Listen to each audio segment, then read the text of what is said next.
Hello friends, Saturday ரெசிபீஸில் summer drink recipe பார்த்துக்கிட்டு இருக்கோம். இன்றைக்கி நம்ம பார்க்க போகிற summer drink rose milk. Rose மில்க்குன்னு சொன்னது நம்மளுக்கு சின்ன வயசு ஞாபகம் வந்துடும். சின்ன வயசில் நம்ம ரொம்ப பிடிச்சி ஒரு நல்ல ஃப்ளேவராக குடிக்கக்கூடிய ட்ரிங்க் அப்படின்னா அது ரோஸ் மில்காக தான் இருக்கும். சின்ன வயசில் மட்டும் இல்லை, இப்போயுமே ரோஸ் மில்க்னால் அது ஒரு டிஃப்ரெண்ட் டேஸ்ட்டாக நம்ம விரும்பி சாப்பிடுவோம். வாங்க ரோஸ் மில்க் எப்படி செய்யுதுன்னு சொல்லி பார்க்கலாம். வீடியோக்குள்ளே போகிறதுக்கு முன்னாடி சாட்டர்டே ரெசிபீஸ் சேனலை சப்ஸ்கிரைப் பண்ணாதவங்க சப்ஸ்கிரைப் பண்ணிக்கோங்க. அப்படியே பக்கத்தில் இருக்க பெல் ஐக்கனை கிளிக் பண்ணிக்கோங்க. அப்போ தான் நான் போடுற வீடியோஸ் எல்லாமே உங்களுக்கு வந்து சேரும். ரோஸ் மில்க் செய்கிறதுக்கு ஃபஸ்ட்டு ஒரு பவுலில் 1 tablespoon sabja seed add பண்ணிக்கோங்க. கூடவே 1 டம்ளர் தண்ணி ஆட் பண்ணிவிட்டு ஸ்பூன் போட்டு நல்லா மிக்ஸ் பண்ணி விட்ருங்க. 5 மினிட்ஸில் இந்த சப்ஜா சீட்ஸ் நல்லா ஊறி பவுல் ஃபுல்லாக வந்துடும். இது 5 மினிட்ஸ் இருக்கட்டும்.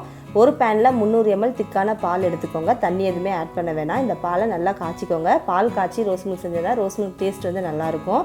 பாருங்கள், பால் வந்து இப்போ பொங்கி வர ஆரம்பிச்சிருச்சு. நல்லா பொங்கி வந்தோடனே அடுப்பை ஆஃப் பண்ணிவிட்டு ஒரு 15 மினிட்ஸ் விட்டோம் அப்படின்னா பால் நல்லா காஞ்சிரும். பால் நல்லா ஆறுனதுக்கப்புறம் தான் ரோஸ் மில்க் செய்யணும். அப்போ தான் சாப்பிட்றதுக்கு நல்லா டேஸ்ட்டாக இருக்கும். நான் ரோஸ் மில்க் செய்கிறதுக்கு இன்றைக்கி 777 பிராண்ட் ரோஸ் சர்பத் யூஸ் பண்ணியிருக்கேன். இதோட ஃப்ளேவர் நல்லாயிருக்கும். நீங்களும் இதே பிராண்ட் யூஸ் பண்ணுங்கள். ஒரு பவுலில் நம்ம ஊற வச்சுருந்த சப்ஜா சீட்ஸ் பாருங்கள், இப்போ 5 மினிட்ஸில் நல்லா ஊறி நம்மளுக்கு மேலே வரைக்கும் வந்துருச்சு.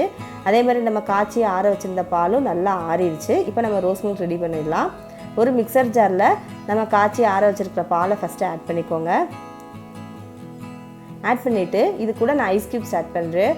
ஒரு 10 ஐஸ் க்யூப்ஸ் வந்து நான் ஆட் பண்ணுறேன். ஏன்னா தண்ணி எதுவுமே நம்ம ஆட் பண்ணலை, அதனால் ஐஸ் க்யூப்ஸ் ஆட் பண்ணியிருக்கேன். அப்போ தான் ரோஸ் மில்க் வந்து சில்லுன்னு இருக்கும்.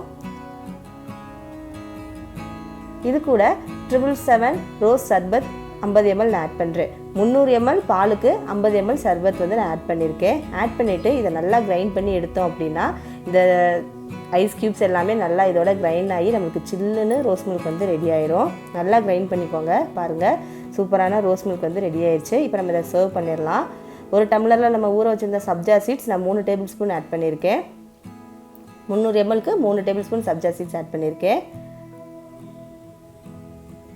கொஞ்சம் ஐஸ் க்யூப்ஸ் ஆட் பண்ணிக்கோங்க, இன்னும் கொஞ்சம் சில்லுன்னு இருக்கிறதுக்காக. ஆட் பண்ணிவிட்டு நம்ம மிக்ஸ் பண்ணி வச்சுருக்கிற ரோஸ் மில்க்கை இதில் ஆட் பண்ணிடலாம். அவ்வளோதாங்க, சூப்பரான ரோஸ் மில்க் ரெடி ஆயிடுச்சு. இது அப்படியே நம்ம இந்த அடிக்கிற வெயிலுக்கு குடித்தோம் அப்படின்னா செம கூலிங்காக செம ரெஃப்ரெஷிங்காக ஃபீல் பண்ணுவீங்க. சப்ஜா சீட்ஸ் ஆப்ஷனல் தான். உங்களுக்கு வேணும் அப்படின்னா நீங்கள் சப்ஜா சீட்ஸ் ஆட் பண்ணிக்கோங்க. வேணான்றவங்க அதை குவைட் பண்ணிக்கலாம். நீங்களும் இந்த ரோஸ் மில்க் ரெசிபி ட்ரை பண்ணிவிட்டு எப்படி இருந்ததுன்னு சொல்லி எனக்கு கமெண்ட் பண்ணுங்கள். வீடியோ உங்களுக்கு பிடிச்சிருந்துச்சா லைக் பண்ணுங்கள், ஷேர் பண்ணுங்கள். மறக்காமல் சாட்டர்டே ரெசிபி சேனலை சப்ஸ்கிரைப் பண்ணிடுங்க.